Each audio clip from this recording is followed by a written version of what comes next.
The great chamber of the Galactic Council buzzed with nervous energy as representatives from 12 star systems gathered around the massive holographic display.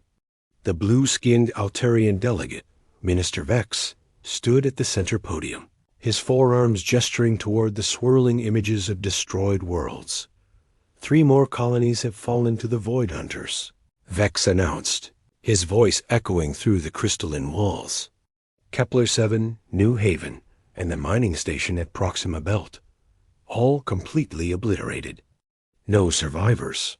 A collective shudder ran through the assembly. The insectoid representative from Hive Prime, Queen Nala, clicked her mandibles in distress. Our defensive fleets cannot match their firepower. These Void Hunters possess technology beyond our understanding. Ambassador Tor, the massive rock-like being from the Stone Worlds, rumbled in agreement. My people's shield generators are the strongest in known space. Yet their weapons cut through our defenses like paper.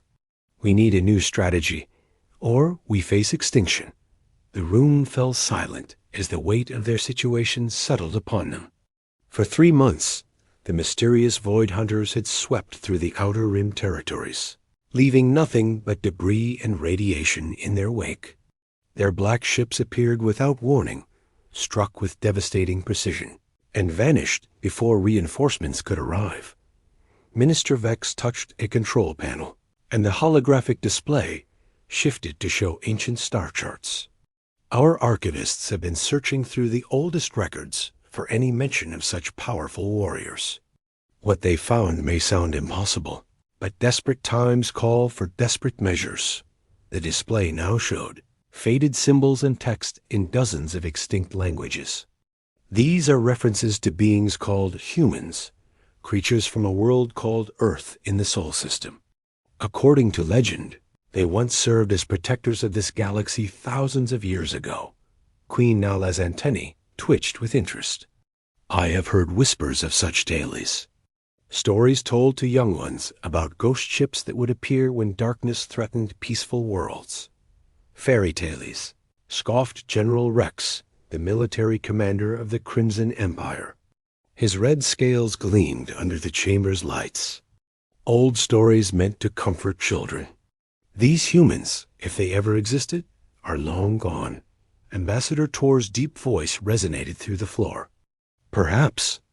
But the legends speak of incredible technology and unmatched tactical abilities. They called their fleet the Ghost Fleet because they could strike anywhere and vanish without a trace. Minister Vex nodded gravely. The ancient texts describe humans as bipedal creatures with remarkable adaptability and an unusual talent for warfare. They supposedly vanished from known space 3,000 years ago, retreating to the dark regions beyond our mapped territories. Why would protectors abandon their duty? Asked Dr. Zara, the chief scientist from the Crystal Collective. Her translucent form shimmered as she spoke. The records suggest they grew tired of constant conflict, Vex replied. After centuries of defending others, they chose isolation. Some texts hint that they departed to prepare for a greater threat that would one day return. The chamber erupted in debate. Half the delegates dismissed the human legends as mythology, while others argued that any hope, however slim, deserved investigation. The Void Hunters were advancing deeper into Council space with each passing day, and conventional defenses had proven useless. Queen Nala raised her arms for silence. What exactly do these legends tell us about human capabilities? Minister Vex consulted his datapad. The stories described ships that could cloak themselves perfectly, weapons that could destroy entire fleets, and tactical knowledge that made them nearly invincible in battle. Most importantly, they were said to be utterly ruthless when protecting innocent lives. If such beings existed, General Rex mused, his skepticism wavering, and if they still live somewhere in the outer darkness, how would we even find them? Dr. Zara's form brightened with excitement. The old star charts show their last known territory was in the Void Sector, the empty space beyond the galactic rim. Our long-range sensors have detected unusual energy signatures there recently. Ambassador. Tor's massive form shifted as he considered the implications. You're suggesting we send a diplomatic mission into uncharted space to find legendary warriors who may not exist? To fight an enemy we cannot defeat? Yes, Minister Vex said simply. Because the alternative is watching our civilization burn. The vote was close, but hope won over despair. The Council authorized a mission to seek the legendary humans, knowing they might be chasing myths while their worlds faced destruction. Yet something deep in their ancient memories whispered that the legends were true, and that humanity's return would change everything. In the darkness beyond known space, sensor arrays began detecting the approaching Council ships, and long-dormant protocols stirred to life. Asterisk Part 2. Signs of the Sleeping Giants. Diplomatic vessel Harmony drifted through the absolute darkness of the void sector, its sensors probing the empty space where ancient legends claimed humanity once dwelled. Captain Rowe, a seasoned officer from the ocean worlds, studied the readings with growing unease. Nothing but background radiation for 12 parsecs, reported his navigation officer, Lieutenant Vale. Her pale blue skin rippled with concern as she monitored the long-range scanners. If humans were ever here, they left no trace. Dr. Zara materialized beside the captain's chair, her crystalline form flickering with nervous energy. The energy signatures detected by our deep space monitoring stations originated from this region. Something powerful was active here recently. Captain Rowe nodded grimly. 3 days into their desperate search, they had found only empty space and the growing certainty that they were chasing ghosts while the Void Hunters continued their rampage. Reports from the inner systems grew worse each day. Entire star systems going silent. Refugee ships fleeing toward the galactic core. Captain, called Ensign Park from the communication station, I'm picking up a priority transmission from Council Command. The main screen flickered to life, revealing Minister Vex's worried face. Behind him, the council chamber showed signs of barely controlled panic. Captain Rowe, I have disturbing news. The Void Hunters have accelerated their advance. They've destroyed the fortress world of Iron Gate and are moving toward the heart of Council space. Captain Rowe felt his crew's despair ripple through the bridge. Iron Gate had been considered impregnable, protected by the combined fleets of 6 systems. How long do we have, Minister? At their current pace, they'll reach the Council worlds within 2 weeks, Vex replied. General Rex's forces are falling back on all fronts. Our military advisors estimate total defeat within a month unless something changes. Dr. Zara stepped forward. Minister, we've detected no signs of human presence, but there have been some unusual readings. Energy distortions that don't match any known technology. Before Vex could respond, alarms began blaring throughout the Harmony. Lieutenant Vale's voice cut through the noise. Captain, massive energy surge detected directly ahead. Something's coming out of ... nothing. The main screen shifted to show the space before them. At first, only stars were visible. Then the very fabric of space seemed to ripple like disturbed water. A shape began to emerge from what appeared to be empty void, sleek, angular, and unlike any vessel in Council records. Impossible, whispered Dr. Zara. That ship is decloaking from perfect invisibility. Our sensors showed nothing until this moment. The mysterious vessel was smaller than the Harmony, but radiated an aura of deadly purpose. Its hull was dark gray, almost black, with no visible weapons ports or engine signatures. Yet something about its predatory design made every instinct scream danger. They're scanning us, reported Ensign Park, his voice tight with fear. The scan is unlike anything in our databases. It's reading our hull composition, crew positions, even our life signs. Captain Rowe steadied himself. Open communication channels. All frequencies. The response came immediately, though the voice seemed to emerge from everywhere at once, rather than the speakers. It was distinctly different from any Council species, deeper, with strange inflections and an undertone of controlled violence. Council vessel, you are far from charted space. State your purpose. The bridge fell silent. The voice spoke in perfect council standard, though with an accent none of them recognized. Captain Rowe gathered his courage. This is Captain Rowe of the Diplomatic Corps. We seek the people called humans. Our worlds face destruction, and ancient legends speak of your kind as protectors. A long pause followed. When the voice returned, it carried a note of dark amusement. Legends. How interesting. You seek myths and fairy tales while your systems burn. Then you know of the attacks. Dr. Zara interjected. The Void Hunters are destroying everything in their path. The Council faces extinction. The Harvesters have returned, the voice said, using a name the Council had never heard. We wondered when they would wake from their cycle. They sleep for millennia, then emerge to consume entire galaxies before returning to dormancy. Lieutenant Vale looked up from her sensors in shock. Captain, I'm detecting multiple contacts. Dozens of ships decloaking around us. We're completely surrounded. The main screen split to show the space around the Harmony. Sleek vessels materialized from nothingness in perfect formation. Some massive like battleships, others swift as fighters. All shared the same predatory design and ominous presence. You call them Void Hunters, the voice continued. We know them as the Harvesters. 3,000 years ago, we drove them from this galaxy after a war that lasted centuries. We knew they would return when their hunger renewed. Captain Rowe's heart pounded. Then you are human? You still exist? We are the remnant. The Watchers. The ghost fleet your legends remember. The voice paused.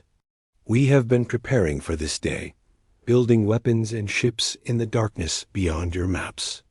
The question now is whether your people deserve our protection. Dr. Zara stepped forward eagerly.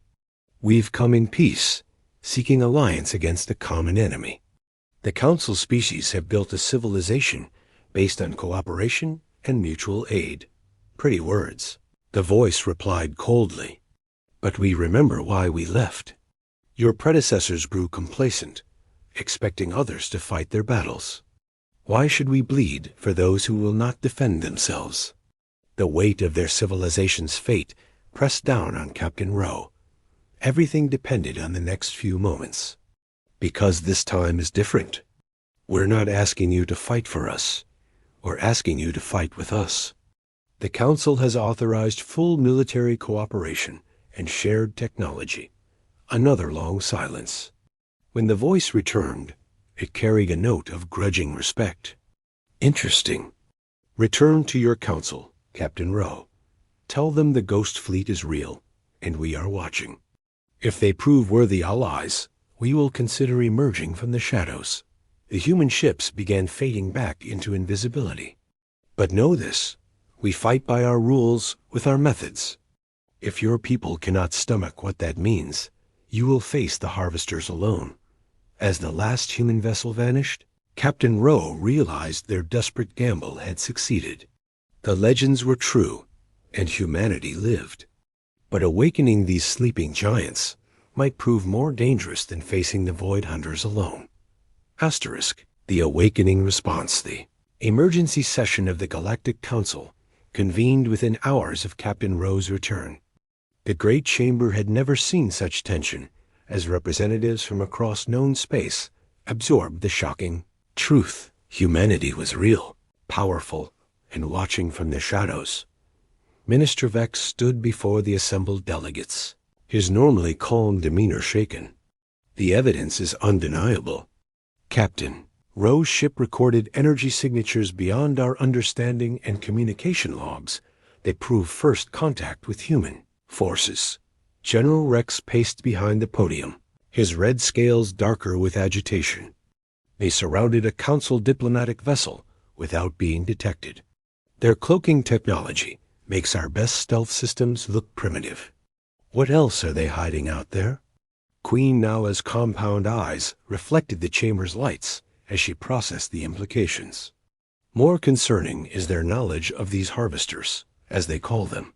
They speak of a war 3,000 years ago, a conflict our history's never recorded.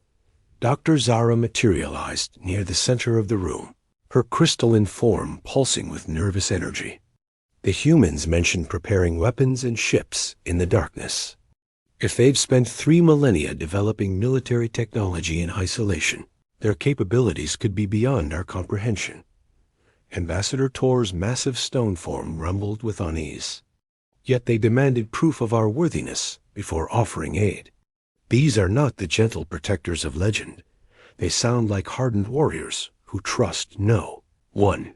The debate was interrupted by urgent alarms. A junior aide rushed into the chamber, his face pale with terror. Ministers, priority transmission from the outer defense grid. The Void Hunters have breached the Kepler line. The main holographic display activated, showing Admiral Wells of the Council Fleet. Behind him, the bridge of his flagship buzzed with frantic activity. Council Command, the enemy has broken through our prepared positions. Their new ships are even more powerful than before. Massive vessels that can destroy our largest battleships with single shots. Minister Vex leaned forward. Admiral, what are your losses? 60% of the outer fleet is gone, Wells replied grimly. The survivors are falling back to the core worlds, but we can't hold them. These new harvester ships, they're the size of space stations, with weapons that can crack planets. The transmission cut to external cameras, showing the retreating Council fleet. Behind them, enormous black vessels pursued like predatory leviathans. The Harvester command ships dwarfed anything the Council had ever built, bristling with weapon systems that turned space itself into a killing field dot. As the delegates watched in horror, space around the fleeing Council ships suddenly filled with explosions of light. But these weren't enemy weapons. Sleek gray vessels had appeared from nowhere, striking the Harvester fleet with devastating precision. Unknown contacts engaging the enemy, Admiral Wells reported, his voice filled with amazement. I'm reading dozens of vessels ... No, hundreds. They're using some kind of advanced cloaking system. The human fleet moved like a pack of wolves, their ships appearing and vanishing as they struck vulnerable points on the massive Harvester vessels. Weapons of impossible power carved through armor that had shrugged off the Council's best efforts. A new voice cut through the communication channel, the same cold, controlled tone Captain Rowe had encountered. Council fleet, withdraw to minimum safe distance. We'll handle the cleanup, Admiral Wells stammered in response. Unknown vessels, identify yourselves. Are you the legendary humans? Negative on the legend part, came the reply with grim humor. Admiral Kane, Human Defense Fleet. Consider this a field demonstration. The main screen zoomed in on one of the human vessels as it engaged a Harvester command ship. The alien vessel was easily 10 times larger, its weapons capable of destroying cities. Yet the human ship danced around it like a fighter facing a lumbering giant, its weapons systematically dismantling critical systems. Impossible, breathed General Rex. That human vessel is smaller than our frigates, yet it's crippling a ship the size of a moon. Other human ships joined the assault, their coordinated attack revealing tactical brilliance that made Council military doctrine look amateur. They struck power plants, weapon systems, and engine cores with surgical precision, turning the unstoppable Harvester fleet into floating debris. Within minutes, the battle was over.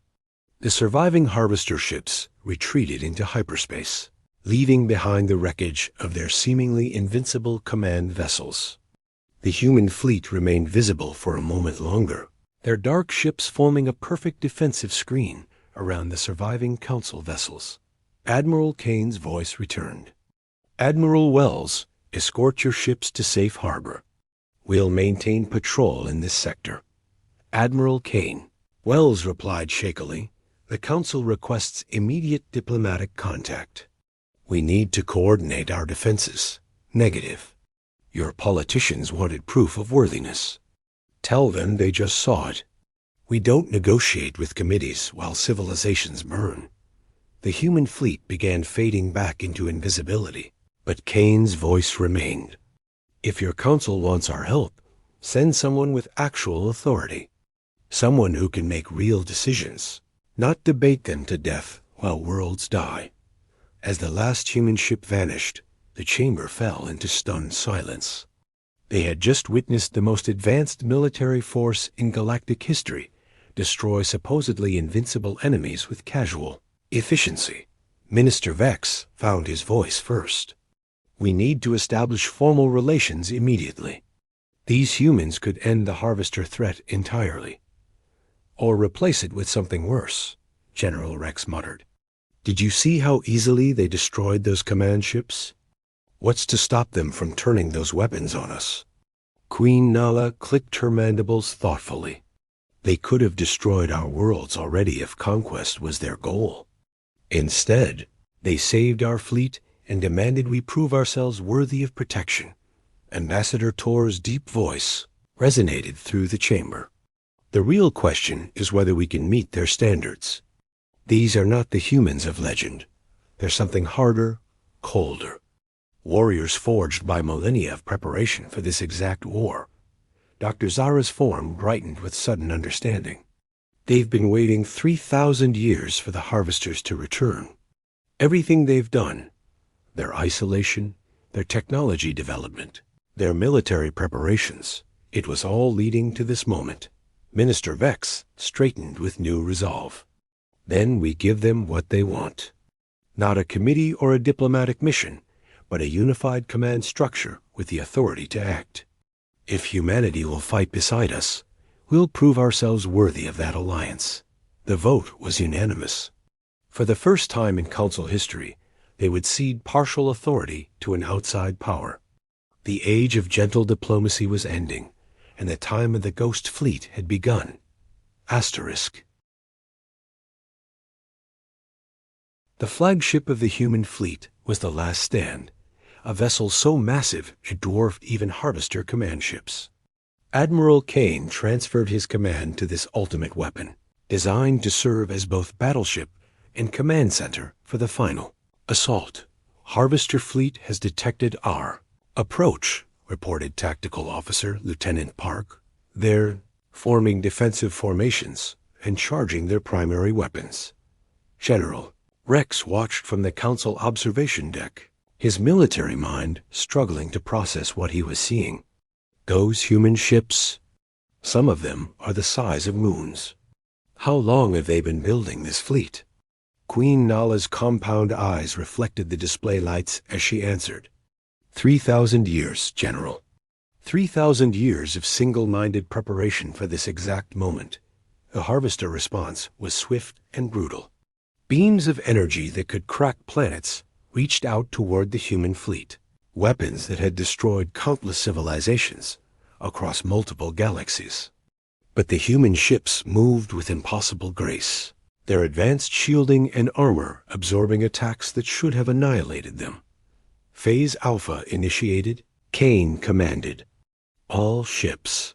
Commence systematic elimination of enemy command structure. What followed was the most sophisticated military operation in galactic history. The human fleet moved in perfect coordination, each group targeting specific elements of the Harvester Armada. Advanced weapons cut through alien defenses, while tactical superiority turned the massive enemy fleet into isolated, vulnerable targets. Captain Gray's voice crackled over the communication network. Command Vessel Cluster 7 neutralized. Moving to support Fleet Group Delta, Lieutenant Commander West reported from another sector. Harvester support ships attempting to retreat. Ghost Squadron moving to intercept. The battle raged across light years of space, but the outcome was never in doubt. Human ships systematically dismantled the Harvester fleet with clinical precision, their 3 millennia of preparation paying off in devastating effectiveness. Admiral, Commander Bell announced, Omega Platforms report ready for final phase. Kane nodded grimly. The special weapons represented humanity's ultimate contingency, technology, so powerful it could affect the fundamental structure of space itself. Authorize Omega deployment. Target the Harvester home worlds. Across the galaxy, the 12 Omega platforms activated simultaneously. Energy readings spiked beyond measurement. As they engaged targets in distant star systems, the breeding worlds where harvesters reproduced and planned their galactic consumption. Cycles. Minister Vex watched in awe as the tactical displays showed the results. Admiral, the Omega weapons, they're not just destroying the harvester worlds. They're making them uninhabitable at a molecular level. Correct, Kane replied without emotion. The harvesters have consumed thousands of galaxies over millions of years. This ends their cycle permanently. The remaining harvester ships, cut off from their home worlds and leadership, began surrendering or fleeing into deep space. Those that remained were quickly hunted down by human pursuit squadrons. They had been waiting for this moment for 3,000 years. As the last harvester vessel was destroyed, a strange silence fell over the communication channels. The greatest threat the galaxy had ever known was gone, eliminated by a species that had transformed itself into the ultimate predator. Tor's deep voice broke the silence. Admiral Kane, on behalf of the Galactic Council, I offer our deepest gratitude. You have saved not just our worlds, but countless civilizations across the galaxy. Kane's response was measured. The immediate threat is ended, but vigilance must remain.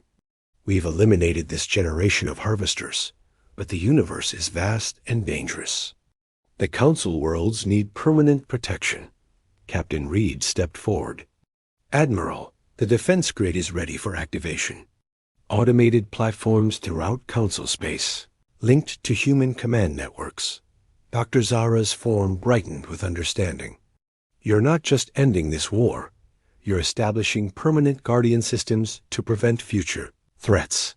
Exactly, Kane confirmed. Humanity accepts the role of galactic protectors, but not as we were before. This time, we maintain active defenses and continuous vigilance. The age of passive peace is over. Minister Vex bowed formally. The Council accepts human guardianship. Our worlds will contribute resources and personnel to the Joint Defense Networks. Queen Nala clicked her approval. The Hive Collective pledges full cooperation with human protection protocols. One by one, each Council species formally agreed to the new arrangement. Humanity would serve as the galaxy's military shield, while the Council worlds would provide the civilization worth protecting. Admiral, Kane surveyed the aftermath of the greatest battle in galactic history. The human fleet began dispersing to strategic positions throughout known space, their cloaking fields reactivating as they settled into permanent patrol patterns.